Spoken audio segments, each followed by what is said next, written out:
നമസ്കാരം.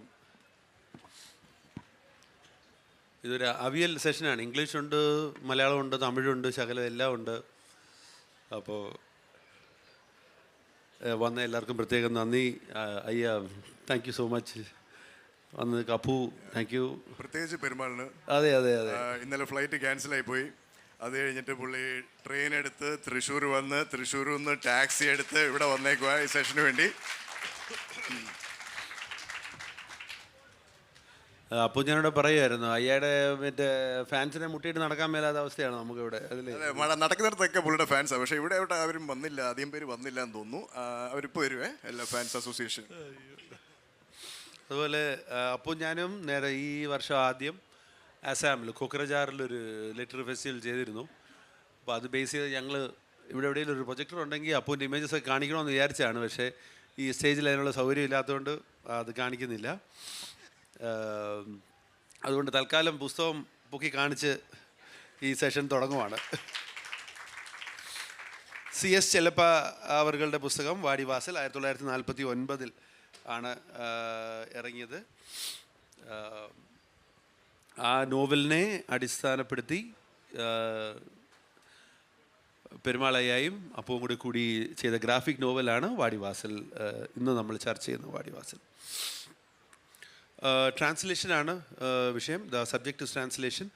Multiple translations when we refer to this work, for example, from the original Tamil to English, from a format from novel to a graphic novel format, and most importantly, Chellappa was not part of this process. It was a very dear friend in Perumal Murugan avargal and Appu who did this. This is a first time project in India where a novel is fully translated into a graphic novel. Aine patti Appu ഒന്ന് പറയാമോ? അത് നമ്മൾ market ചെയ്യാൻ വേണ്ടി പറയുന്ന കാര്യങ്ങളെ first time in India എന്നൊക്കെ എപ്പോഴും അതെല്ലാവരും യൂസ് ചെയ്യുന്ന. പക്ഷേ ഇങ്ങനെ ഒരു എഫേർട്ട് അധികം നേരത്തെ വന്നിട്ടില്ല. ഇത്ര ഡീറ്റെയിൽ ആയിട്ട് ഒരു നോവൽ തന്നെ അഡാപ്റ്റ് ചെയ്ത് അത് ഞങ്ങൾ രണ്ടുപേരുടെ അഡാപ്റ്റ് ചെയ്തതാണ്. അപ്പോൾ ഇത് വളരെ സീക്വൻഷ്യലായിട്ടാണ് ചെയ്തേക്കുന്നത്. ഓൾമോസ്റ്റ് ഒരു ഫിലിം പോലെയാണ് നമ്മൾ ഇമാജിൻ ചെയ്തേക്കുന്നത്. അതിന് ഞങ്ങൾ അവിടെ തമിഴ്നാട്ടിൽ പോയി കുറച്ച് റിസർച്ച്, 3-4 ജല്ലിക്കെട്ട് പോയി കണ്ടു.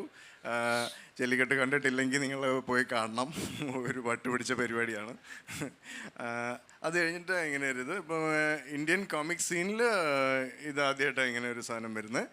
ഇന്ത്യൻ കോമിക് സീൻ വളരെ സ്റ്റാർട്ടിങ് ലെവലിലാണ് ഇപ്പോഴും.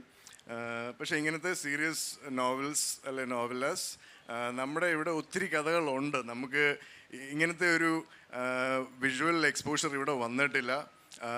നമ്മുടെ ഇവിടുത്തെ റിയാലിറ്റീസ് കോമിക്സിലും അധികം വന്നിട്ടില്ല. നമ്മൾ കോമിക്സ് നോക്കുമ്പോഴത്തേനും ഒത്തിരി മാങ്കായും സൂപ്പർ ഹീറോ റിയാലിറ്റീസും ഒക്കെയാണ് കൂടുതൽ വരുന്നത്. നമുക്കിങ്ങനെ ഒരു ട്രഷർ ഓഫ് സ്റ്റോറീസ് ഉണ്ട് നമ്മുടെ തന്നെ ആയിട്ടുള്ള. അപ്പോൾ അതിന് ഇതൊരു തടസ്സമാകുമെന്നാണ് ഞങ്ങൾ വിചാരിക്കുന്നത്. കാരണം നമ്മുടെ ലാംഗ്വേജിലുള്ള ഒത്തിരി കാര്യങ്ങളുണ്ട് ഇതിനകത്ത്, നമ്മൾ ഗ്രാഫിക്കായിട്ട് ഇതുവരെ റെപ്രസെൻറ്റ് ചെയ്തിട്ടില്ല. അപ്പോൾ അത് ആദ്യമായിട്ട് ചെയ്യാൻ ശരിക്കും ഒരു രസമുണ്ടായിരുന്നു. கொஸ்டின் உங்களோட ஐயாவோட எனக்கு அந்த சுத்தமான தமிழ் தெரியாது. என்னோட தமிழ் ஹோஸ்டல் தமிழ், அதில் பாதியும் கெட்ட வார்த்தை, அது இங்கே சொல்ல முடியாது. அது ஆனால் முதல்ல உங்கள்கிட்ட மன்னிப்பு கேட்குறேன். தமிழ் கிராமர் சின்டாக்ஸ் எல்லாமே. ஆனால் இந்த நீங்கள் ரெண்டு கான்டெக்ட்ஸில் இந்த வருவார். நீங்கள் குழந்தை ஆகும்போது நான் ஜல்லிக்கட்டு பார்த்துருக்கேன். அப்பு கோட்டயம் அவங்கள பார்க்கல. ஆனால் நீங்கள் முதல் தடவை எப்படி எங்கே பார்த்தது, அந்த டைமில் இந்த டைம்லேக்கு ஜல்லிக்கட்டு என்ன டிஃப்ரென்ஸ் வந்திருக்கிறது, அதுக்கு ஒரு பாலிட்டிக்ஸ் இதை பற்றி கொஞ்சம் பேசுவீங்களா?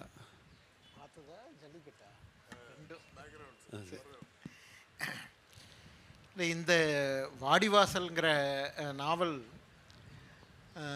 1946-47 சீசு செல்லப்பா எழுதுனது. அது ஒரு பத்திரிக்கையில் அப்போ தொடராக அப்புறம் 1956 அது புக்காக ஃபஸ்ட்டு எடிஷன் வந்துச்சு. ஃபஸ்ட் எடிஷன், செகண்ட் எடிஷன் அவரே பப்ளிஷ் பண்ணார். பட் அதெல்லாம் ஒன்றும் தமிழில் நல்ல நாவல் அப்படின்ட்டு அதுக்கு பேர் உண்டு. ஆனால் பெரிய சேல்ஸ்ன்னு சொல்ல முடியாது. ஆனால் இந்த இந்த 21st செஞ்சுரி தொடங்கினதுக்கப்புறம், அதுவும் குறிப்பாக அந்த 2010 அந்த சமயத்தில் ஜல்லிக்கட்டு பற்றி தடை, அதை வந்து பேன் பண்ணுறது சம்மந்தமாக இது சுப்ரீம் கோர்ட்டு அங்கெல்லாம் போய் நிறைய பிரச்சனைகள் நடந்துச்சு. ஒரு 2-3 வருஷம் நடந்துச்சு. உங்களுக்கு தெரியும், அது சென்னை மெரினாவில் மிகப்பெரிய ஒரு போராட்டமாக மாறிச்சு. அப்போ அந்த சமயத்தில் இந்த நாவலுக்கு வாடிவாசலுக்கு திரும்ப ஒரு ஒரு அது என்ன சொல்கிறது, ஒரு ரீவேல்யூ வந்துச்சுன்னு தான் சொல்லணும். அப்போ அப்புறம் அந்த சமயத்தில் ஒரு சூர்யாவை ஹீரோவாக வச்சு வெற்றிமாறன் இதை சினிமாவை எடுக்கிறேன்னு அனௌன்ஸ் பண்ணாங்க. உடனே இந்த நாவலுக்கு மறுபடியும் நிறைய ரீடர்ஸ் வந்து கூடுனாங்க. ஆனால் ரீடர்ஸ் அதிகமானதுனால மட்டும் இது முக்கியமான நாவல் இல்லை. கிட்டத்தட்ட ஒரு 70-80 இயர்ஸ் அது எழுதுனதுலேருந்து இதுக்கு ஒரு லிட்ரரி வேல்யூ உள்ள ஒரு ஒர்க்கு இது. சீசு செல்லப்பா அவர் ஒரு பிராமணர். அவர் ஆனால் மாடுகளை பற்றி அவர் நிறைய எழுதியிருக்கார். ரொம்ப ஆச்சரியமான விஷயம். மாடுகளை பற்றி இன்றைக்கி நாம் பசுமாடு பற்றி பேசுகிறது கொஞ்சம் கஷ்டம். ஆனால் சீசு செல்லப்பா அதை பற்றி ஏராளம் கதைகள் எழுதியிருக்கார். அவர் நிறைய பேசியிருக்கார். இன்றைக்கி பேசக்கூடிய பாலிட்டிக்ஸில் அவர் பேசலை. ஏன்னா அவர் வத்தலக்குண்டுன்னு மதுரை பக்கம் இருக்கக்கூடிய வத்தலக்குண்டுங்கிற ஒரு ஊரை சேர்ந்தவர். அங்கே அவர் மாடு வளர்க்கிறது அதெல்லாம் 2 தலைமுறைக்கு முன்னால் இருந்து பார்த்தவர். அதனால் மாடு வளர்க்குறதுல இருக்கக்கூடிய கஷ்டம், அதை வந்து மெயின்டைன் பண்ணுறதுல இருக்கக்கூடிய சிரமம், இதெல்லாம் அவருக்கு தெரியும். அதனால் மாட்டை புனிதம்லாம் அவர் வந்து பேசலை. அவர் ஒரு விவசாயியினுடைய பார்வையிலிருந்து மாட்டை பார்த்து எழுதுனது தான். அவர் நிறைய ஷார்ட் ஸ்டோரிஸ் அப்படி எழுதியிருக்கார். நாவல் ஜல்லிக்கட்டை மையமாக வச்சு எழுதின ஒரே நாவல் இந்த நாவல் தான். தமிழில் இன்னைக்கு வரைக்கும் இவ்வளவு ஃபேமஸாக இருக்கக்கூடிய ஜல்லிக்கட்டு பற்றி இது ஒரே நாவல் தான் இருக்குது. அவ்வளவு முக்கியமான ஒரு நாவல் இது. அவர் சீசு செல்லப்பா அவர் ஒரு காந்தியன். அவர் இது ஃப்ரீடம் ஃபைட்டர் அவர். ஆனால் ஃப்ரீடம் ஃபைட்டர்னாலும் அவர் வந்து காந்திக்கு இருந்த மாதிரியான ரொம்ப பிடிவாதம் உள்ளவர். சுதந்திரத்துக்கு அப்புறம் இந்த ஃப்ரீடம் ஃபைட்டர்ஸுக்கெல்லாம் கவர்மெண்ட் வந்து ஒரு பென்ஷன் கொடுத்தாங்க. அவர் பென்ஷன் வாங்க மாட்டேன்னு சொல்லிட்டார். அவர் ஜெயிலுக்கெல்லாம் போனவர். உப்பு சத்தியாகிரகத்தில் அதில் வந்து இருந்து ஜெயிலுக்கெல்லாம் போனவர். அலிப்பூர் சிறையில் சில மாதங்கள் இருந்தவர் அவர். ஆனால் வந்து எனக்கு பென்ஷன்லாம் நான் வாங்க மாட்டேன்ட்டார். சரி, பெரிய பணக்காரர் வசதியானவர்லாம் கிடையாது, ரொம்ப கஷ்டப்பட்டுக்கிட்டு இருந்தவர். அவருடைய மனைவியுடைய அவங்க மாமனார் வீட்டில் போட்ட நகையெல்லாம் விற்பனை பண்ணி விற்று இவர் பத்திரிக்கை நடத்தினார், புத்தகம் வெளியிட்டார், பப்ளிஷ் பண்ணார்.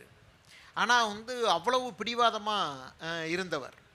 அதே போல் அவர் உயிரோடு இருந்த வரைக்கும் எந்த இது அவார்டும் நான் வாங்கிக்க மாட்டேன்ட்டார். சாகித்ய அகாடமி அவார்டு அவர் இறந்ததுக்கு அப்புறம்தான் அவருடைய புக்குக்கு கொடுத்தாங்க.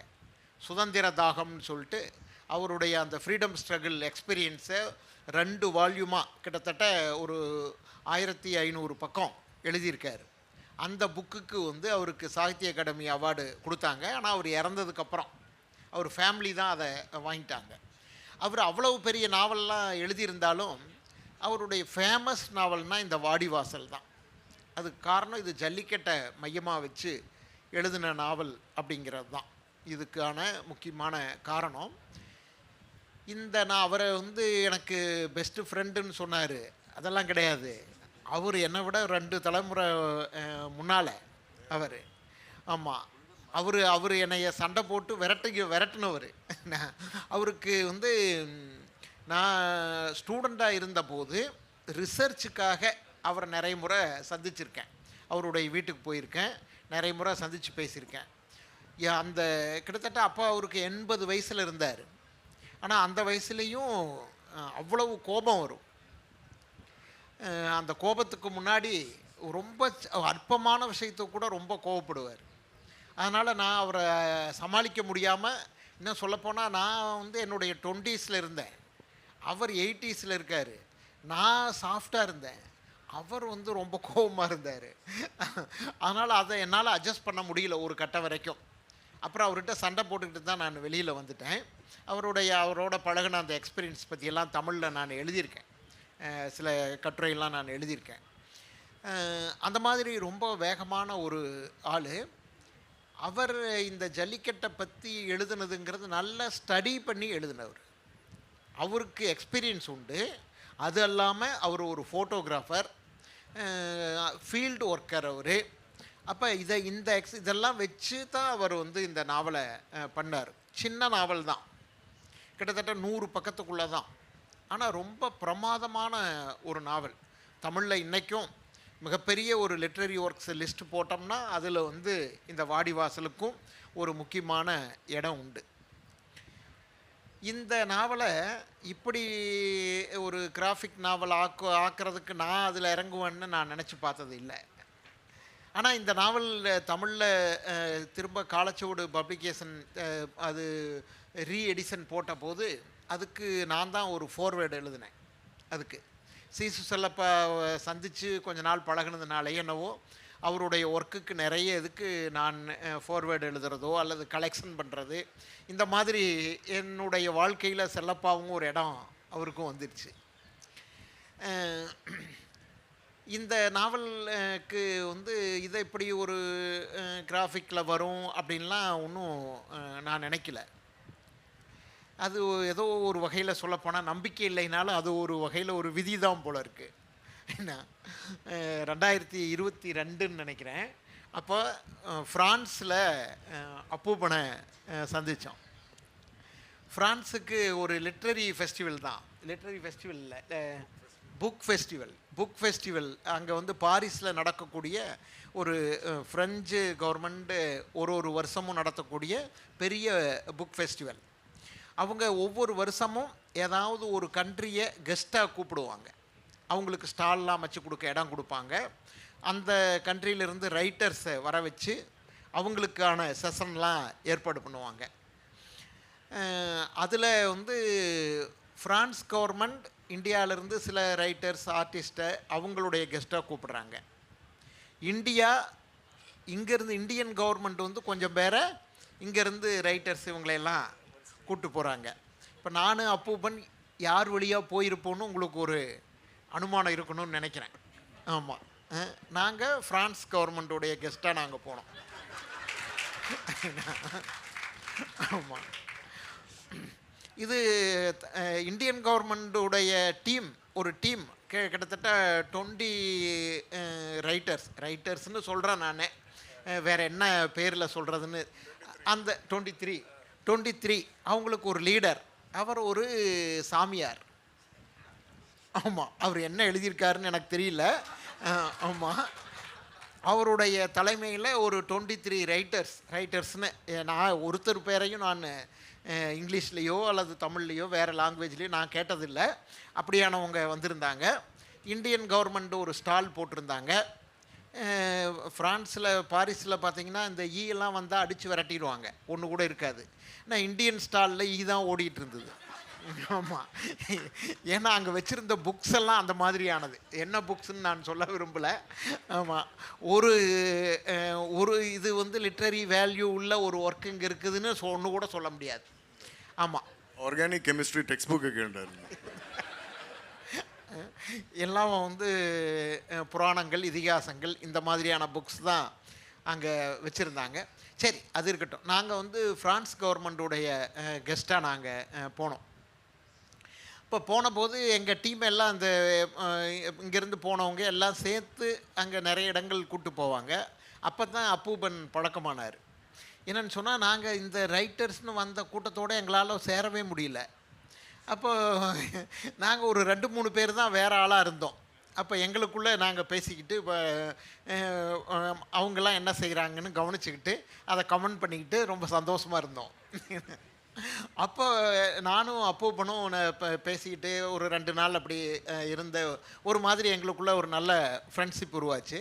அதை என்னுடைய பப்ளிஷர், அவர் காலச்சுவடு கண்ணன், தமிழில் சுந்தர் ராமசாமி ரைட்டர், அவருடைய சன், அவர் தான் காலச்சுவடு பப்ளிஷர். அவர் அவர் வந்து எங்கள் 2 பேரும் நாங்கள் பேசிக்கிறது எங்கள் ஃப்ரெண்ட்ஷிப்பை கவனிச்சிட்டே இருந்துட்டு அவர் சொன்னார், உங்கள் 2 பேருக்குள்ளே இந்த சினிமாலெலாம் சொல்லுவாங்க பாருங்கள், அது மாதிரி உங்கள் 2 பேருக்கு கெமிஸ்ட்ரி ஒர்க் ஆகுது அப்படின்னு சொன்னார்.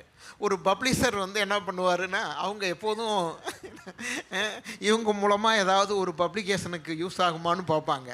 கண்ணன் அப்படி பார்த்து எங்கள் 2 பேர்த்தையும் பார்த்துட்டு, அவர் ஆர்டிஸ்ட்டு, நான் ரைட்டர், 2 பேரை வச்சு என்ன பண்ணலாம் அப்படின்னு ஒரு கிராஃபிக் நாவல் பண்ணிடுவோம் அப்படின்னு அவர் பிளான் பண்ணார்.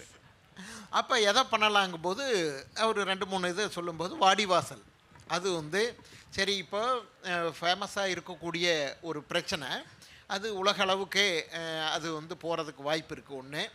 அப்புறம் ஒரு முக்கியமான ஒரு லிட்ரரி ஒர்க்கு இது. ஆக இது வந்து வரைகிறதுக்கும் அது ரொம்ப நிறைய அதில் வரக்கூடிய காட்சிகள் இதெல்லாம் வந்து ஆர்ட்டுக்கும் ரொம்ப பொருந்தும். அதனால் இதை எடுத்து பண்ணலாம் அப்படின்னு அவர் எங்கள் 2 பேர்த்திட்ட பேசி, நீங்கள் 2 பேரும் சேர்ந்து இதை ஒர்க் பண்ணுங்கன்னு அவர் கொடுத்த ஒர்க்கு. இப்படி தான் இது வந்து இந்த கிராஃபிக் நாவலாக இன்றைக்கி வந்திருக்கு. அப்படியா? தேங்க்யூ. உங்கள் கெமிஸ்ட்ரியே எனக்கு ரொம்ப ஆச்சரியமாக இருக்குது. நீங்கள் ஒரு பெரிய காலேஜ் ப்ரொஃபஸர், இவன் எப்படி இந்த அப்பு அங்கே കുടുംബക്കാരൻ இல்லையா? അപ്പു, അപ്പോൾ ഇതിൻ്റെ ഒരു ബാക്ക്ഗ്രൗണ്ട് അയ്യ പറഞ്ഞല്ലോ. അപ്പം ഏറ്റവും വലിയ ചോദ്യം, സാധാരണയായിട്ട് നമ്മളൊരു നോവൽ, ചെറിയ നോവലാണെന്ന് അയ്യ പറഞ്ഞു, അതിനെ നമ്മൾ പാനലായിട്ട് കൺവേർട്ട് ചെയ്യണം, ഡയലോഗ്സായിട്ട് കൺവേർട്ട് ചെയ്യണം. അപ്പോൾ അതിൻ്റെ ഒരു സ്ട്രഗിൾ, ആ ഒരു ജേർണി എങ്ങനെയാണെന്നൊന്ന് പറയാൻ പറ്റുമോ? സാർ പറഞ്ഞതിൻ്റെ ഒരു ചെറിയൊരു ആഡൻറ്റും കൂടിയുണ്ട്. ഇന്ത്യയുടെ സ്റ്റോൾ അല്ലായിരുന്നു. India was the country of honour in France at the time. That's an honour you by. So they pay up to like 1 million euros or something to become the country of honor, so that we present that in India as, you know, ipom France India is a country of honor, Italy India is a country of honor. That's basically your taxpayer money going there. That's how you take this thing. എന്നിട്ടാണ് ആ സ്റ്റോളിൽ sir പറഞ്ഞ പോലത്തെ കാര്യങ്ങളൊക്കെ നടത്തിക്കൊണ്ടിരുന്നത്. So അവിടെ ചെന്നിട്ടാണ് ഞങ്ങൾ മനസ്സിലാകുന്നത് ഇങ്ങനൊരു ഗ്രൂപ്പിൻ്റെ കൂടെയാണ് ഞങ്ങളവിടെ എത്തിയേക്കുന്നതെന്ന്. നമ്മുടെ പട്ടാഞ്ജലി ബാബ രാംദേവിൻ്റെ കൂടെ ഇപ്പുറത്ത് നിൽക്കുന്ന ഒരാളില്ലേ, ബാലകൃഷ്ണ, പുള്ളിയുടെ കാര്യമാണ് സാർ നേരത്തെ പറഞ്ഞത്. അപ്പോൾ അവിടെ ചെന്ന് കഴിഞ്ഞിട്ടാണ് ഇങ്ങനത്തെ ഒരു ഇതാണ്. അപ്പം ഞാൻ ചിലരുടെ അടുക്കൊക്കെ അറിയാതെ എന്തെങ്കിലുമൊക്കെ പറയാൻ പോകുമ്പോൾ സാർ അതൊക്കെ എൻ്റെ ഷർട്ടിൽ ഇങ്ങനെ വലിക്കും, അവിടെ പോയി ഇത് പറയണ്ട.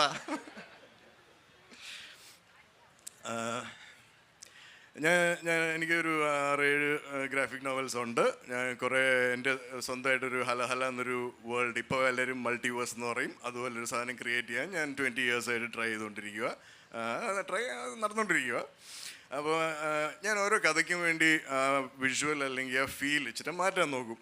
നമ്മുടെ സ്റ്റൈലാകുന്നത്രയും ഒന്ന് ആ കഥയ്ക്ക് യോജിക്കുന്ന പോലെ ആക്കാൻ നോക്കും. ഇറ്റ്സ് ലൈക്ക് ഇപ്പോൾ ഒരു സിനിമ കാണാൻ പോവുകയാണെങ്കിൽ നമുക്ക് ആദ്യം ആ മ്യൂസിക്കിൽ നിന്ന് തന്നെ നമുക്ക് മൂഡ് മനസ്സിലാവും സിനിമയുടെ. ഇപ്പോൾ ഹൊറർ മൂവി ആണെങ്കിൽ അവർ അത് തുടങ്ങി, ഇപ്പോൾ നെറ്റ്ഫ്ലിക്സ് കാണുവാണെങ്കിൽ എല്ലാ ഒരു 5 മിനിറ്റ് അവരൊരു ടെൻഷൻ മ്യൂസിക് ഇട്ട് വരും, നിങ്ങൾ ചാനൽ മാറ്റി പോകാതിരിക്കാൻ വേണ്ടിയിട്ട്. അപ്പോൾ അങ്ങനത്തെ ഒരു നമുക്ക് ഒത്തിരി ഫീല് കൊണ്ടുവരാൻ പറ്റും കഥയ്ക്കകത്ത്. ആ ഒരു വിഷ്വൽ മൂഡും. നമുക്ക് മ്യൂസിക് ഇല്ല, അതുകൊണ്ട് കോമിക്കിൽ നിന്ന് അങ്ങനെയാണ് ഞാൻ ആ കോമിക് അപ്രോച്ച് ചെയ്യുന്നത്. അപ്പോൾ ആദ്യം നമ്മൾ തമിഴ്നാട്ടിലെ എൻ്റെ മെമ്മറീസ് അല്ല, ഞാൻ ഒത്തിരി ട്രാവൽ ചെയ്തിരുന്നു ഇതിനു വേണ്ടി. ഞാൻ മധുരയിൽ പോയി, നമ്മൾ കണ്ണൻ എനിക്ക് അറേഞ്ച് ചെയ്ത് തന്നു വാടിവാസലൊക്കെ ജല്ലിക്കെട്ടൊക്കെ കാണാനായിട്ട്. അത് 3-4 പോയി കണ്ടു. പിന്നെ സാറിൻ്റെ വീട്ടിൽ പോയി ഞങ്ങളൊന്ന് കുറച്ച് കമ്പനിയൊക്കെ അടിച്ചു. അങ്ങനെ ആ ഒരു മൂഡ് ശരിയാക്കി. അതിനകത്ത് ഏറ്റവും you try to imagine the world. So അതിനൊരു ലാംഗ്വേജ് വരും, കാരണം നമ്മൾ ബ്ലാക്ക് ആൻഡ് വൈറ്റിലാണ് ഇത് ചെയ്യുന്നത്.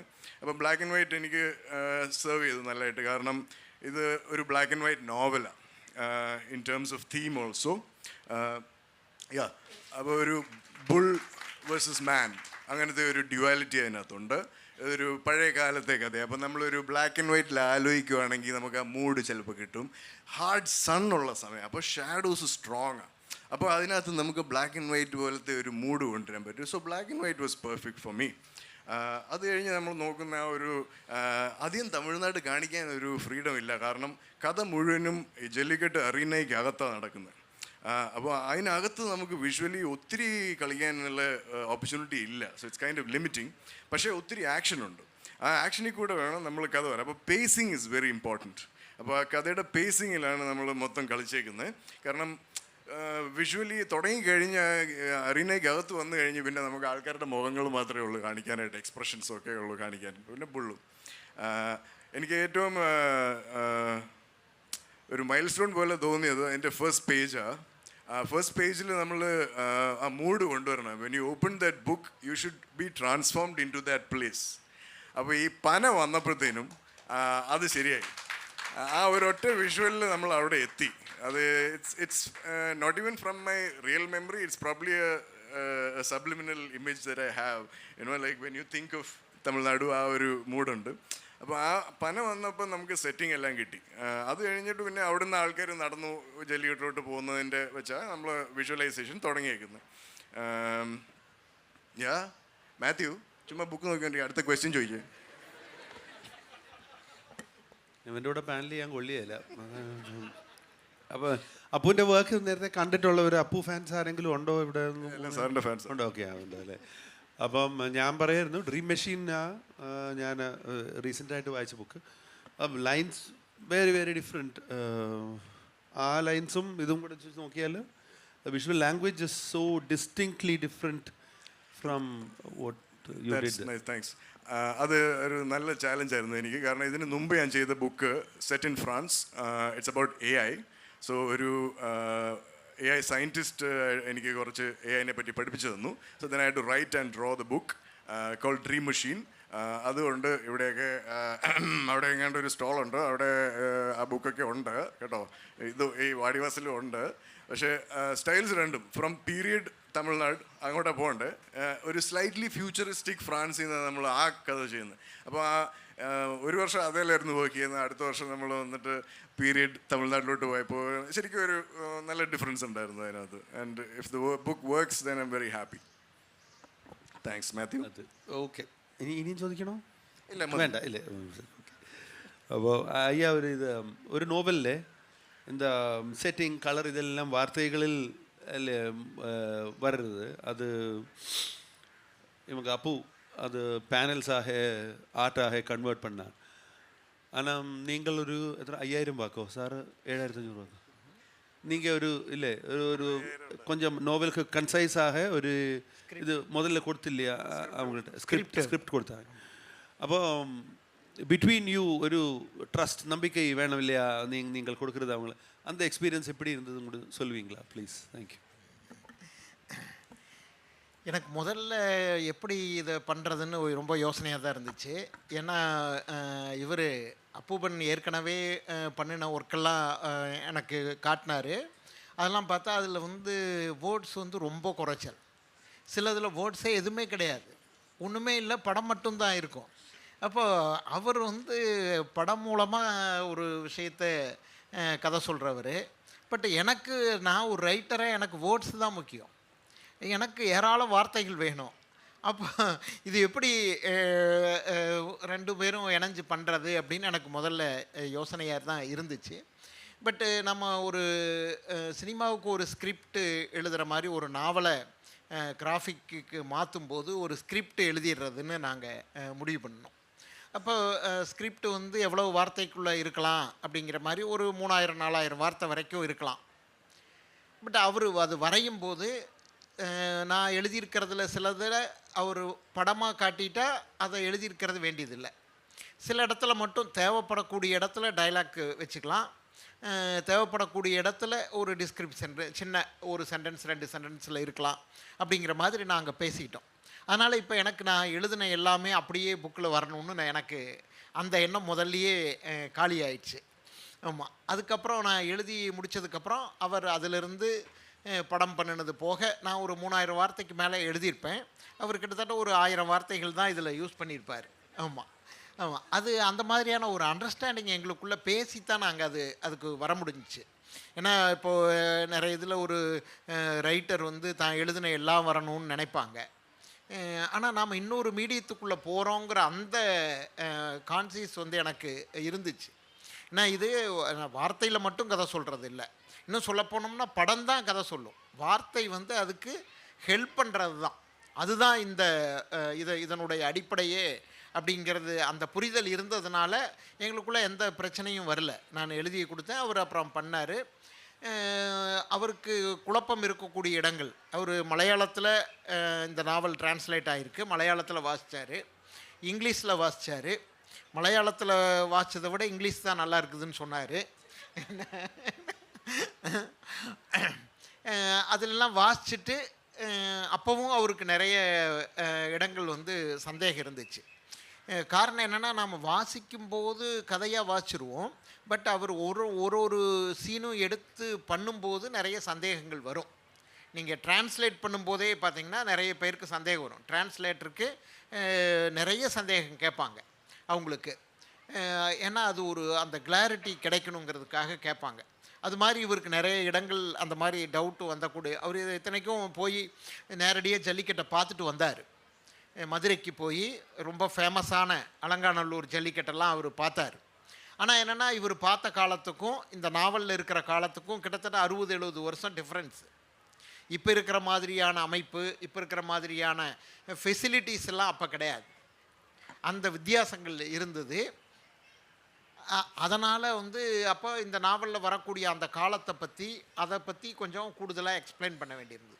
அதெல்லாம் நாங்கள் ஒரு 2-3 சிட்டிங் உட்காந்து பேசி അത് பண்ணணும். അത് ഇപ്പോഴത്തെ ജല്ലിക്കെട്ട് മുഴുവൻ ബിൽ ബോർഡ്സും ആഡ്സും ഒക്കെയാണ്. അപ്പോൾ നമുക്ക് അത് ഒരു ഐഡിയ കിട്ടത്തില്ല എങ്ങനെയായിരുന്നു എന്ന്. പിന്നെ ഒത്തിരി റൂൾസ് മാറിയിട്ടുണ്ട്. ഒത്തിരി എനിക്കൊന്ന് അതുകൊണ്ട് ഒത്തിരി സേഫ്റ്റിയും വന്നിട്ടുണ്ട്. പക്ഷേ ഇപ്പം നമ്മൾ ഇമാജിൻ ചെയ്യുന്ന പഴയ കാലത്തെ ജല്ലിക്കെട്ടിനകത്ത് ഈ ഫെൻസിങ് ഒന്നും ഇല്ല. ബുൾസ് നേരെ ക്രൗഡിലേക്കൊക്കെ ഓടിപ്പോവുക. അപ്പോൾ ക്രൗഡിൽ നിൽക്കുന്നവരൊക്കെ ആയിരിക്കും കുത്തുകൊണ്ട് കൊണ്ടുവന്നതൊക്കെ. ഇപ്പോൾ അതിനെല്ലാം ഫെൻസിങ്ങും എല്ലാവർക്കും യൂണിഫോമും അങ്ങനത്തെ ആണ്. ഒരു എക്സ്പീരിയൻസ് തന്നെയാണ്. ചിലപ്പോൾ ഏറ്റവും കൂടുതൽ ബുള്ള് പിടിച്ച പയ്യനെ കൊടുക്കാനുള്ള കാറൊക്കെ അവിടെ തൂക്കിയിട്ടിട്ടുണ്ടായിരിക്കും. എല്ലാവർക്കും ഒരു പ്ലാസ്റ്റിക് കസേര കിട്ടും ബുള്ളിനെ പിടിക്കുമ്പം. ഭയങ്കര രസമാണ്. മൊത്തത്തിലൊരു ഒരു ഷോ ആണ് അവിടെ. അപ്പം ഈ അപ്പു പറഞ്ഞ ഒരു അനുഭവം, അതായത് ഈ ലൈൻസ് കണ്ടിട്ട് ഇത് തീരെ ഫാൻറ്റാസ്റ്റിക് ആണെന്ന് തോന്നി പലർക്കും ഇല്ലേ? ഏതോ ഒരു എഡിറ്ററിന് വര കണ്ടിട്ട് ഈ പടം പ്രത്യേകിച്ചില്ലേ ഇങ്ങനെ. അപ്പോൾ നമ്മുടെ എസ്പെറാൻസസ് ബോക്സ് ഓഫ് സയൻസ് എഴുതിയ മരിയ അംപാറു എസ്കാന്തോൻ പുള്ളിക്കാരത്തി പറയുന്നത്, കേരളത്തിൽ വന്നു പോയപ്പം നമ്മൾ ലാറ്റിൻ അമേരിക്കൻ ലിറ്ററേച്ചറിനെ കാണുമ്പോൾ നമുക്കത് ഭയങ്കര ഫാൻറ്റാസ്റ്റിക് ആയിട്ട് തോന്നും. അപ്പോൾ അവർ പറഞ്ഞു, ഞാൻ കോട്ടയത്ത് വന്നേച്ചു അവിടെ പോയിട്ട് ഞാൻ എഴുതുവാണ്, ഇങ്ങനെ റോഡിൽ കൂടെ ആനയെ പിടിച്ചുകൊണ്ട് പോകുന്നവരുണ്ടെന്നൊക്കെ പറഞ്ഞാൽ അവർക്കത് ഭയങ്കര ഫാൻറ്റാസ്റ്റിക് ആയിട്ട് തോന്നും. അപ്പോൾ റിയാലിറ്റി ആണ്. അപ്പോൾ ഈ പടത്തിൻ്റെ കാര്യമാണ് ഇല്ലേ, ലാസ്റ്റ് പേജിൽ വന്ന പടമല്ലേ, ഫോട്ടോ എടുത്തിട്ട് ഈ പടത്തിൻ്റെ കാര്യമാണ് പറഞ്ഞത്. ഇത് ഒരു ആക്ച്വൽ റെപ്രസെൻറ്റേഷൻ ആണ്. പക്ഷേ അത് ആ ബുള്ളിൻ്റെ ഒരു പോസും അതും കാണുമ്പോൾ it's too fantastic for you. നമ്മുടെ താങ്ക്സ് യു. ഞാൻ പറഞ്ഞത് നമ്മുടെ വിഷ്വൽ മെമ്മറിയിൽ നമ്മളൊരു ബുള്ളിനെ ആ ആംഗിളിൽ കണ്ടിട്ടില്ല. അപ്പം നമ്മൾ അങ്ങനത്തെ ഒരു പടം മാത്രം വരയ്ക്കുമ്പോഴത്തേനും നമ്മൾ വിചാരിക്കും ഇതെങ്ങനെ വരുന്നത്. പക്ഷെ അവിടെ നല്ല ഫോട്ടോസിൽ മാത്രമേ നമ്മൾ കാണത്തുള്ളൂ ഇങ്ങനെ ഈ ആംഗിളിലൊക്കെ ബുള്ളിനെ നിൽക്കുന്നത്. അപ്പോൾ ഞങ്ങളവിടെ പോയി, എൻ്റെ 2 ഫ്രണ്ട്സും ഉണ്ടായിരുന്നു, ഞങ്ങൾ കുറേ ഫോട്ടോസ് എടുത്തു. എന്നിട്ട് പിന്നെ നമ്മുടെ ബിൽ ബോർഡൊക്കെ ഇല്ലാതെ ഇമാജിൻ ചെയ്യാൻ നോക്കുക ജല്ലിക്കെട്ട്. പക്ഷെ അങ്ങനെ അവിടെ പോയി കാണുമ്പോഴാണ് അതിൻ്റെ ഒരു മൂഡും ആ ഒരു ബഹളം ഒക്കെ ശരിക്കും ഫീൽ ചെയ്യുന്ന അവിടെ വെച്ചിട്ടാണ് അതിനാണ് പോയത്. അപ്പോൾ ഈ അയ്യ എഴുതിയതിനകത്ത് ഇല്ലേ ഈ ഒരു ഈസ്റ്റേൺ ജല്ലിക്കെട്ട്, നിങ്ങൾ ഈസ്റ്റിൽ നിന്ന് വന്നവരാണ് എന്ന്, പിച്ചയും മരുതനും ഈസ്റ്റിൽ നിന്ന് വന്നവരാണെന്ന് പറയുന്നുണ്ടല്ലോ. അതിനിടയ്ക്ക് അപ്പുവിൻ്റെ ഒരു കാര്യം പറഞ്ഞ്, നമ്മുടെ ആ പ്രായമായ ആൾ പൊളിച്ചു കേട്ടോ ആ വര. അപ്പൂപ്പൻ ഈ അപ്പൂപ്പനല്ല ആ അപ്പൂപ്പൻ. അപ്പം അങ്ങനെ ഒരു ക്യാരക്ടറാണ് ഇതിന് ശരിക്കും.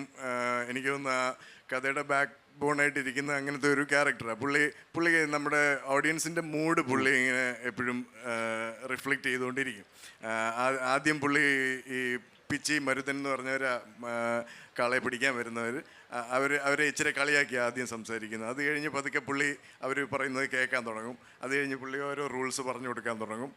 അങ്ങനെ പുള്ളി he wins over the audience like that. So that character was very important. So I kept that. അയാൾക്കാണ് ഏറ്റവും എക്സ്പ്രഷൻ ഉള്ളത്. കാരണം ഇവർ ഈ കാണിക്കുന്ന സർക്കസൊക്കെ കാണുന്ന പുള്ളിയുടെ ആ ഒരു ഇത് പുള്ളിയുടെ ആ ക്യാരക്ടർ വഴിയാണ് വരുന്നത്. അതിൻ്റെ ഏരിയ മാത്യു പറഞ്ഞു. അത് തീരെ ചെറിയ ഡ്രോയിങ് ആയതുകൊണ്ട് ഉയർത്തി കാണിച്ചാൽ കാണാൻ പറ്റില്ല, അതുകൊണ്ടാണ് കാണിക്കാൻ. എക്സ്ക്ലൂസീവ് ഡീറ്റെയിൽ ആണ്. ഒരു തോർത്തൊക്കെ ഇട്ട് പല്ലൊക്കെ പോയി ഇതിലേക്കൂടെ തുപ്പലൊക്കെ ഒഴുകിയിരിക്കുന്നത് വളരെ അങ്ങനത്തെ ഡീറ്റെയിൽസാണ് നമ്മൾ എഴുത്തിൽ മാറ്റുന്നത്. അത് അയാൾ മുറുക്കാൻ ചവച്ചുകൊണ്ടിരിക്കുക, അയാളുടെ ഇതിലെ ഇങ്ങനെ മുറുക്കാൻ ഇങ്ങനെ ഒഴുകിക്കൊണ്ടിരിക്കുക. ഇതൊക്കെ നമ്മൾ എഴുതേണ്ട ആവശ്യമില്ല, ഇത് നമ്മൾ പടത്തിന് മാത്രം കാണിക്കുക. ഞങ്ങളൊരു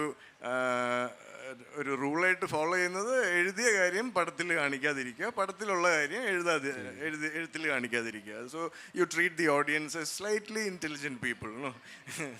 അതുണ്ട്.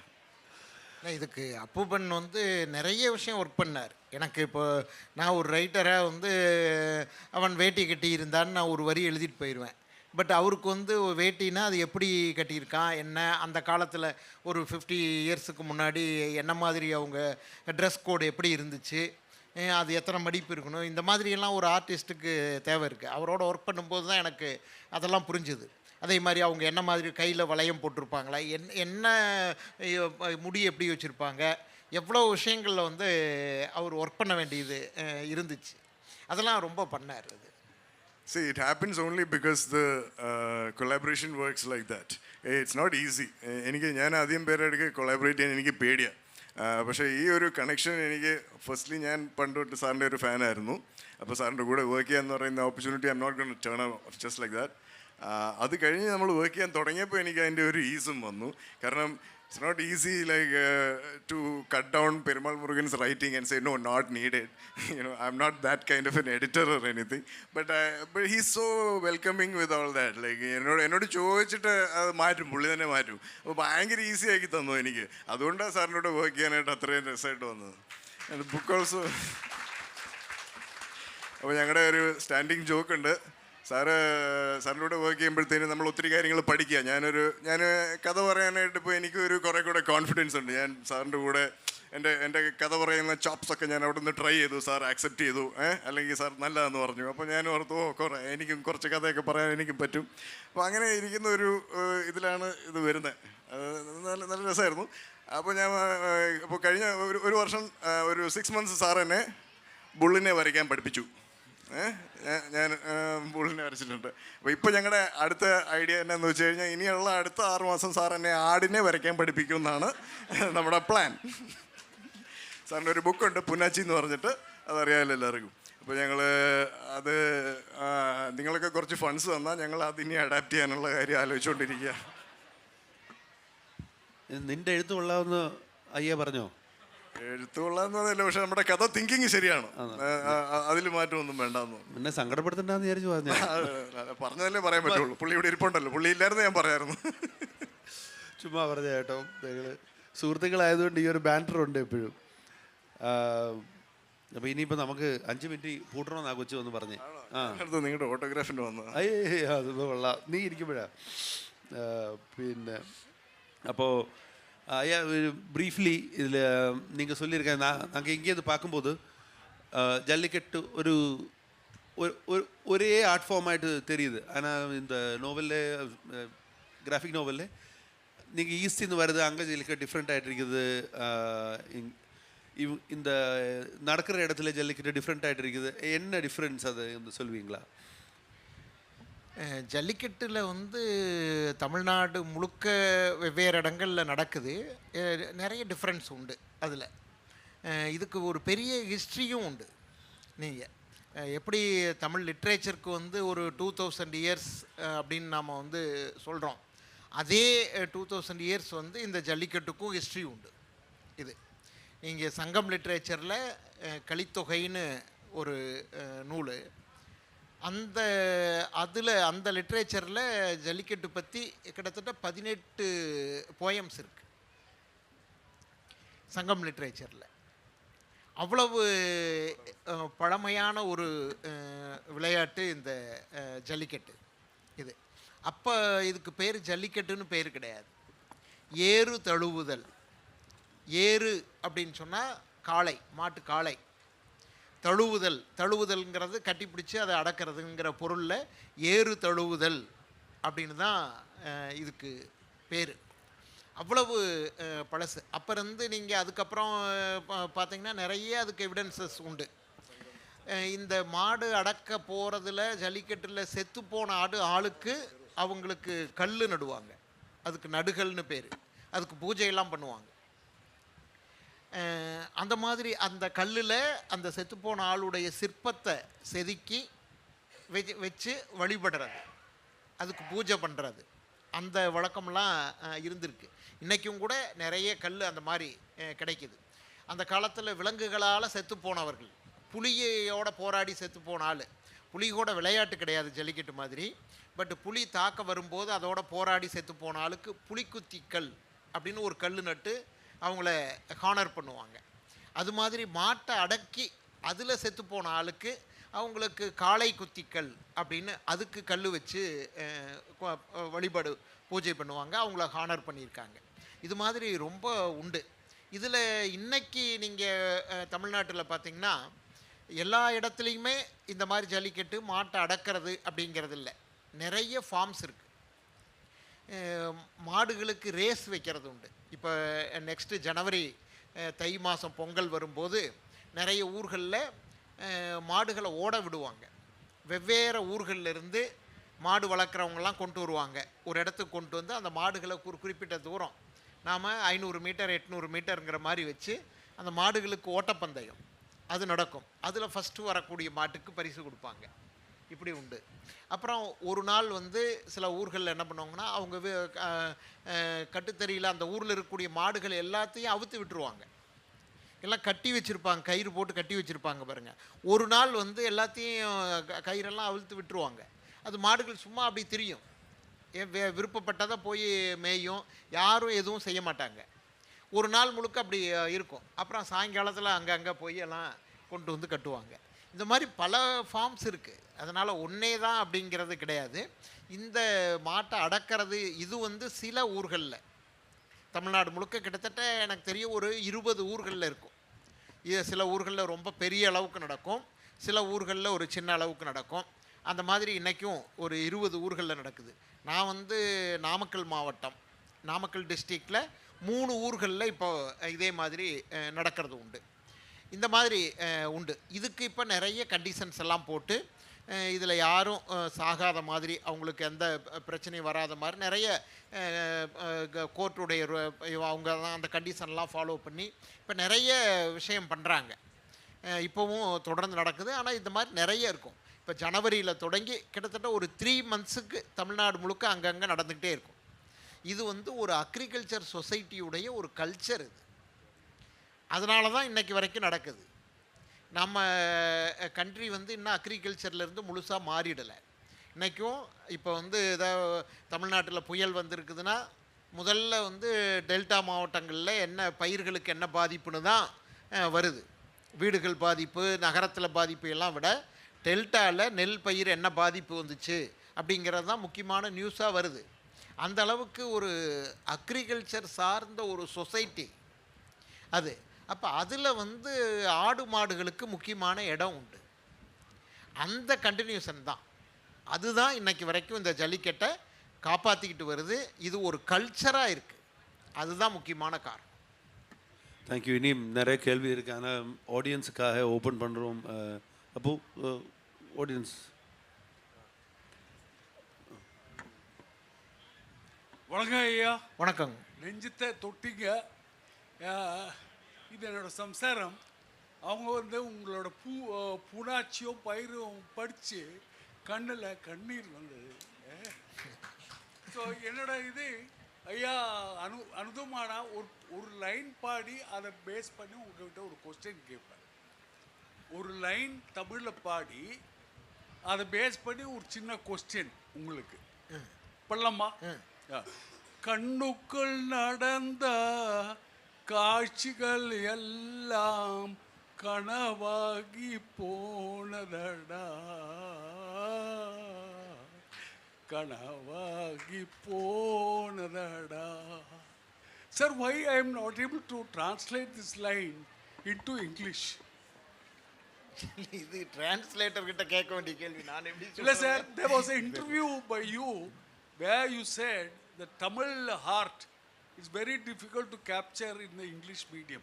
இல்லை நம்ம நீங்கள் ஒரிஜினல் இங்கிலீஷில் எழுதுறத கூட நாம் தமிழ்லையோ அல்லது மலையாளத்துலேயோ டிரான்ஸ்லேட் பண்ணும்போது இதே மாதிரியான ப்ராப்ளம் வரும்.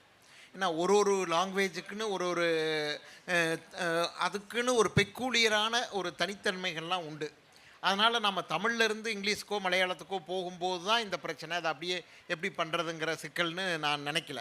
மலையாளத்திலிருந்து தமிழுக்கு வரும்போதும் அந்த பிரச்சனை இருக்கும்.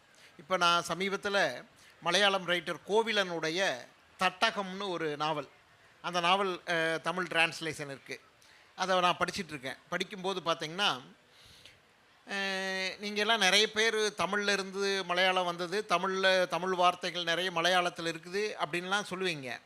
ஆனால் அந்த நாவலில் மலையாளத்தில் புழங்கக்கூடிய சொற்களுக்கு அது உங்களுக்கு தெரியும், ஒரு ட்ரைப்ஸ் பற்றியான ஒரு நாவல் அது. அந்த மொழியை அவர் எழுதும்போது அதுக்கு தமிழ் சொல்லு கண்டுபிடிக்க முடியல டிரான்ஸ்லேட்டரால். அப்போ நிறைய இடங்களில் மலையாள வார்த்தையை அப்படியே அவர் யூஸ் பண்ணுறார், அப்படியே போட்டு எழுதுகிறார், டிரான்ஸ்லேட் பண்ணுறாரு. இப்போ என்னென்னா சிலதுக்கு ஃபுட் நோட் கொடுக்குறாரு, சிலதுக்கு ரீடர் படிக்கும்போது அப்படியே புரிஞ்சுக்கும், மலையாள வார்த்தை தானே புரிஞ்சிரும் அப்படின்னு போடுறாரு. அப்படி இருக்குது. அதனால் இது டிரான்ஸ்லேஷனில் இப்படி ஒரு லாங்குவேஜிலேருந்து இன்னொரு லாங்குவேஜுக்கு போகும்போது எல்லாத்துலேயுமே அந்த ப்ராப்ளம் இருக்கும். Thank you. എൻ്റെ പേര് ഷാജൻ എന്നാണ്.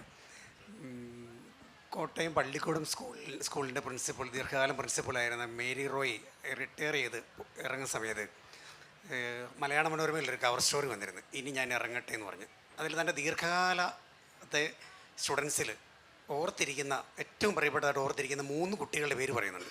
അതിലൊന്ന് അപ്പൂപ്പനാണ്. എൻ്റെ ചോദ്യം, അങ്ങനെ ഒരു സ്കൂള് അല്ലെ അങ്ങനെ ഒരു സാഹചര്യം അങ്ങനെയുള്ള ടീച്ചേഴ്സിൻ്റെ ഇടയ്ക്ക് വന്നു പെട്ടില്ലായിരുന്നുവെങ്കിൽ ഇത്രയും വളരെ മൈക്രോ ആയിട്ടുള്ള ഒരു സ്പെഷ്യലൈസേഷനുമായിട്ട് ഈ വരയ്ക്കുക എന്നുള്ളൊരു ഭ്രാന്ത് മാത്രമായിട്ട് വന്നൊരു കുട്ടിക്ക് ഇങ്ങനെ എത്തിച്ചേരാൻ കഴിയുമായിരുന്നോ? അതും ഈ വിദ്യാഭ്യാസ സമ്പ്രദായവും ഈ രൂപീകരണമൊക്കെ സംബന്ധിച്ച അങ്ങയുടെ ചില അഭിപ്രായം കൊണ്ട് അറിഞ്ഞേക്കോളാം. School is very important. അതൊരു നമ്മുടെ ഒരു മൈൻഡ് ഓപ്പണിങ് പോലത്തെ ഒരു എക്സസൈസ് ആയിരുന്നു. മേരി റോയിനെ ഒത്തിരി പേർക്ക് അന്നേരം ദേഷ്യമൊക്കെയാണ്, പക്ഷേ it's because she has A firm hand and she has A vision. ആ വിഷൻ ഇല്ലാതെ ഒരു ഫേം ഹാൻഡ് മാത്രമാണെങ്കിൽ അത് ശരിയാകത്തില്ല. പക്ഷേ പുള്ളിക്ക് അത് രണ്ടും ഉണ്ടായിരുന്നു. അത് അന്നേരം നമുക്ക് മനസ്സിലാകത്തില്ല സ്കൂളിലിരിക്കുമ്പോഴത്തേനും നമുക്ക്, കാരണം നമ്മളെ പണിഷ് ചെയ്യുമോ അങ്ങനെയൊക്കെ ചെയ്യുമായിരിക്കും. പക്ഷേ അത് ശരിക്കും പറഞ്ഞാൽ ഞങ്ങൾ സ്കൂൾ കഴിഞ്ഞിട്ടാണ് ഞങ്ങൾ അതിൽ കൂടുതൽ കമ്പനിയായത്. ഞാൻ എല്ലാ തവണ പോകുമ്പോഴത്തേനും ഞാൻ പോയി കാണുമായിരുന്നു. എനിക്ക് ശരിക്കും ഒരു ഇൻസ്പയറിങ് ഫിഗറായിരുന്നു. അവിടെ വെച്ച് ഈ നമ്മളെ സ്കൂളിൽ വെച്ച് പറയുന്ന പോലെ എപ്പോഴും അക്കാഡമിക്സ് അല്ല എല്ലാ ഇമ്പോർട്ടൻസും ഉള്ള ഒരു സാധനമായിട്ട് അക്കാഡമിക്സ് മാത്രമല്ല. ഞങ്ങൾക്ക് ഒത്തിരി തിയേറ്റർ ഉണ്ടായിരുന്നു, ഒത്തിരി ശരിക്കും പറഞ്ഞാൽ വരച്ചുള്ള ആർട്ട് കുറവായിരുന്നു, കൂടുതൽ തിയേറ്റർ. ഞാൻ ഒത്തിരി ആക്ടിങ് ആയിരുന്നു അന്നേരം. അത് നല്ല വരയ്ക്കാനും, കാരണം ഞാനിങ്ങനെ ചിലപ്പോൾ ഞാൻ തന്നെ ഓരോ എക്സ്പ്രഷനൊക്കെ ഉണ്ടാക്കി കണ്ണാടിയുടെ മുമ്പിൽ പോയി നിന്നിട്ടായിരിക്കും നമ്മൾ ആ മസിലൊക്കെ എങ്ങനെയാണെന്നോ നോക്കുന്നത്. നമ്മൾ എക്സ്പ്രസ്, കാരണം നമ്മൾ വി വോണ്ട് ആ characters to express also. So we think of it as ഇപ്പോൾ നമ്മൾ സ്കൂളിൽ വെച്ച് ഇങ്ങനെ പ്ലേ എഴുതും, ആക്ട് ചെയ്യും, പാട്ട് പാടും, ഡ്രംസ് പ്ലേ ചെയ്യും. എനിക്കൊരു ബാൻഡ് ഉണ്ടായിരുന്നു. അപ്പോൾ അങ്ങനെ വേരിഡ് ഇൻട്രസ്റ്റ് ഉണ്ട്. പക്ഷേ പതുക്കെയാണ് റിയാലിറ്റി ഹിറ്റ് ചെയ്യുന്നത്. ഇതുകൊണ്ട് മാത്രം കാര്യം നടക്കത്തില്ല. So I was in advertising for some time. Then I moved into this because കഥ പറയണം. കഥ പറയുന്നത് എനിക്ക് ഇഷ്ടമാണെന്ന് എനിക്ക് മനസ്സിലായി. ഇപ്പോൾ കഥ പറയുന്നത് എങ്ങനെയാണ്, അപ്പോൾ ഞാൻ മേരിയായിട്ടും ഞാൻ ഇടയ്ക്ക് ഡിസ്കസ് ചെയ്യുമായിരുന്നു. അപ്പം സിനിമയിലെ പോലെയാണെങ്കിൽ ഒരു മെയിൻ സ്ട്രീം കഥയായിരിക്കും. അപ്പോൾ നമുക്ക് പറയേണ്ട ഒത്തിരി കാര്യങ്ങൾ അതിനകത്ത് പറയാൻ പറ്റത്തില്ല, അല്ലെങ്കിൽ നമുക്ക് ബഡ്ജറ്റ് കിട്ടത്തില്ല. ഈ കോമിക്സിൻ്റെ അല്ലെങ്കിൽ ഗ്രാഫിക് നോവൽസിൻ്റെ ഒരു വിന്നിങ് ഫാക്ടറായിട്ട് എനിക്ക് തോന്നുന്നത് നമ്മുടെ ഐഡിയ ഏറ്റവും ഡൈല്യൂട്ട് ചെയ്യാതെ നമുക്ക് പറയാൻ പറ്റും. നമുക്ക് വരച്ചാൽ മതി, അല്ലെ എഴുതിയാൽ മതി. It's within our control. ബാക്കി എല്ലായിടത്തും sometimes it works when many people get involve. ആ ക്രിയേറ്റീവ് ഒരു കണക്ഷൻ വരുമ്പോഴത്തേനും, അല്ലെങ്കിൽ it's multiple visions sort of flattened I feel. അപ്പം നമ്മുടെ പോലത്തെ ഐഡിയാസ് നമുക്ക് വേണ്ട പോലെ പറയണമെങ്കിൽ ഈ കോമിക്സ് ഒരു നല്ല കൺട്രോൾ കൊണ്ടുവരും. പിന്നെ ഐഡിയോളജി, അത് മേരിയുടെ കയ്യിൽ നിന്ന് വന്ന ഒരു സാധനമായിരിക്കും. കാരണം ഞങ്ങൾ ഒത്തിരി സ്ട്രീറ്റ് പ്ലേസ് ചെയ്യുമായിരുന്നു. ഓരോ ഇഷ്യൂ വരുമ്പോഴും നമ്മൾ അന്നേരം തന്നെ ഓരോ സ്ട്രീറ്റ് പ്ലേ ഒക്കെ ഉണ്ടാക്കി നമ്മൾ തന്നെ എഴുതി പോയി റോഡിൽ എവിടെയെങ്കിലുമൊക്കെ പെർഫോം ചെയ്യും. അന്നേരം നമ്മുടെ അൽഫോൺസ് കണ്ണന്താനമായിരുന്നു കളക്ടർ. അപ്പം പുള്ളിക്കെതിരെ പ്രൊട്ടസ്റ്റ് ഉണ്ടായിരുന്നു. അപ്പോൾ മേരി റോയുടെ ഒരു രീതി പിള്ളേർക്ക് പല രീതിയിൽ ഇമ്പാർട്ട് ചെയ്യുന്നുണ്ടായിരുന്നു അവിടെ. പക്ഷെ അവിടെ പ്രശ്നം വന്നുകൊണ്ടിരുന്നത് പിള്ളേർ വീട്ടിൽ പോകുമ്പോഴത്തേനും റിയാലിറ്റി വേറെയാണ്. അപ്പോൾ പിള്ളേർക്ക് most of them have to balance. ഈ അപ്പന്മാർ പറയുന്നതാണോ ശരി, അതോ ഈ മേരി റോയ് പറയുന്നതാണോ ശരി? അപ്പോൾ ഇടയ്ക്കിടയ്ക്ക് അപ്പന്മാർ മേരി റോയ് ഒരു ചെറിയ തെറിയും കൂടെ പറയുന്നുണ്ട്. അപ്പോൾ പിള്ളേർ ചിലപ്പോൾ കൺഫ്യൂസ് ആവും. But yeah, it was a great place to be and I'm very lucky to have gone through that. അവിടെ എന്നെ അങ്ങോട്ട് വിടാനായിട്ട് നിർബന്ധം പിടിച്ച എൻ്റെ അമ്മ എവിടെയും കണ്ട് ഇരിപ്പുണ്ട്. അമ്മ കാരണമാണ് ഞാൻ അവിടെ പോയതെന്ന് എനിക്കറിയാം. അല്ലെങ്കിൽ ഞാൻ അവിടെ എത്തത്തില്ലായിരുന്നു. അമ്മയും മേരി റോയും അത് കഴിഞ്ഞ് വലിയ കമ്പനി ആവുകയും ചെയ്തു. They get along. കാരണം അവർ രണ്ടും നല്ല സ്ട്രോങ് ക്യാരക്ടേഴ്സാണ്. അപ്പോൾ അങ്ങനെ ഒരു ബാക്ക്ഗ്രൗണ്ട് ഉണ്ട് അവിടെ. അമ്മ ബാക്കിൽ ലെഫ്റ്റ് സൈഡിൽ നിൽപ്പുണ്ട്. ഞാൻ പറഞ്ഞു, ഞങ്ങൾ കൊക്കരജാറിലായിരുന്നപ്പോൾ അമ്മയോട് ഫോണിൽ സംസാരിക്കുക. അപ്പോൾ അമ്മയെ താനെന്നാണ് വിളിക്കുന്നത് ഇദ്ദേഹം. അപ്പം താനെന്ന് വിളിക്കുന്ന കേട്ടപ്പോൾ ഞാൻ വിചാരിച്ചു അമ്മ അത് കാമുകിയോടെ സംസാരിക്കുന്നത് വിചാരിച്ചു. ഞാൻ പറഞ്ഞു കൊച്ചെന്നാ എടുക്കുന്നതെന്ന് ചോദിച്ചപ്പോൾ എന്നോട് പറഞ്ഞ് കൊച്ചല്ല അത് അമ്മയാന്ന് പറഞ്ഞു. അപ്പോൾ ആദ്യത്തെ മ്യൂറൽ അവിടെ അല്ലേ പള്ളിക്കൂടത്തിലാണ് ചെയ്ത്. അവിടെ ഒരു സ്വിമ്മിംഗ് പൂൾ അന്നേരം കെട്ടിയായിരുന്നു. അന്നേരം ആ സമയത്ത് ആദ്യമായിട്ട് നമുക്ക് ഈ ആർട്ടൊക്കെ ചെയ്യാൻ പറ്റുമെന്നൊരു കോൺഫിഡൻസ് വരുന്നത് അങ്ങനെയൊക്കെയല്ലേ. അപ്പോൾ അവിടെ വെച്ചിട്ട് അവിടെയുള്ള കുറേ വേസ്റ്റ് മെറ്റീരിയലും കുറേ സെറാമിക്സും ഒക്കെ ഉണ്ട്. അപ്പോൾ ഇതൊക്കെ യൂസ് ചെയ്തൊരു മ്യൂറൽ ഉണ്ടാക്കണമെന്ന് പറഞ്ഞു. അപ്പോൾ അതൊരു ഡിസൈൻ ചെയ്ത് അവിടെ ഒരു സാധനം ഇപ്പോഴും ഉണ്ട് അവിടെ. പക്ഷേ അങ്ങനെയാണ് നമുക്കൊരു കോൺഫിഡൻസ് വരുന്നത് ഇങ്ങനെയൊക്കെ ചെയ്യാൻ പറ്റുമെന്നൊക്കെ. ഇനിയും ക്വസ്റ്റ്യൻസ് ഉണ്ടോ? കൈ ഉയർത്തിയാൽ മൈക്ക് അങ്ങോട്ട് തന്നു വിടായിരുന്നു. One last question. Yeah, okay. So, good afternoon, all of you. My question is to Perumal Murugan. You told that your weddings or your letters will not. I want that letters or that matter. So, do you think that the person who translates or person who draws for you should have the exact mind or the exact thought or the exact politics you possess? That is my question. And the next one is that which Malayalam writer you think that this is the one I wanted to write? We have the same pulse or this is the same thinking. Which is that Malayalam writer, if you can. And also to Apu Pen, your name is Mattai or something like that. Mattai, I think. Apu, okay. So can you please tell that which book of Perumal Murugan that influenced you most? Thank you all. இந்த அப்பு illustrator அதோட translator அவங்களோட thought நீங்கள் மாதிரி தான் இருக்கணும் என்ன ஒரு இது இருக்குதா உங்களுக்கு? மஸ்டாக இருக்கிறதா ஐடியாலஜியில்? இல்லை, இப்போ என்னுடைய புக்ஸை டிரான்ஸ்லேட் பண்ணியிருக்கக்கூடிய சில டிரான்ஸ்லேட்டர்ஸ் வந்து என்னுடைய பாலிட்டிக்ஸு என்னுடைய திங்கிங் இதுக்கெல்லாம் அப்படியே ஆப்போசிட்டான ஆளாகவும் இருந்திருக்காங்க. ஆமாம். பட் அவங்க வந்து டிரான்ஸ்லேஷன் வரும்போது என்னுடையது என்னவோ அதை அப்படியே கொண்டு போகணும் அப்படிங்கிறதுல தான் கவனமாக இருந்திருக்காங்க. நானுமே அவங்க எப்படி பண்ணுறாங்கன்னு அதை கவனிச்சிருக்கேன். அப்புறம் ஒரு சில டிரான்ஸ்லேட்டர் அப்படி, ஏன்னா பெரும்பாலான டிரான்ஸ்லேட்டர்ஸ் வந்து என்னுடைய வேவ் லென்த்துக்கு கொஞ்சம் ஒத்து வர்ற மாதிரியான டிரான்ஸ்லேட்டர்ஸ் தான் இருந்திருக்காங்க. அதனால் பெருசாக பிரச்சனை இல்லை. அப்புறம் இப்போ இந்த பாலிட்டிக்ஸ் இது பற்றியெல்லாம் அவ்வளவு ஒரு அவேர்னஸ் இல்லாத சில பேரும் பண்ணியிருக்காங்க. ஆமாம், அவங்களுக்கு சில இடங்கள் சில நுட்பங்களை எல்லாம் நாம் சொல்ல வேண்டியிருக்கும். இந்த இடம் இப்படி வரணும் அப்படின்னு நாம் சொல்ல வேண்டியிருக்கும். அதனால் அது டிரான்ஸ்லேட்டரும் ரைட்டரும் சேர்ந்து டிஸ்கஸ் பண்ணி பண்ணுறதுல நிறைய நன்மைகள் இருக்குது. ஆமாம், அது என்னுடைய ஃபஸ்ட்டு இது. அப்புறம் மலையாளம் ரைட்டர்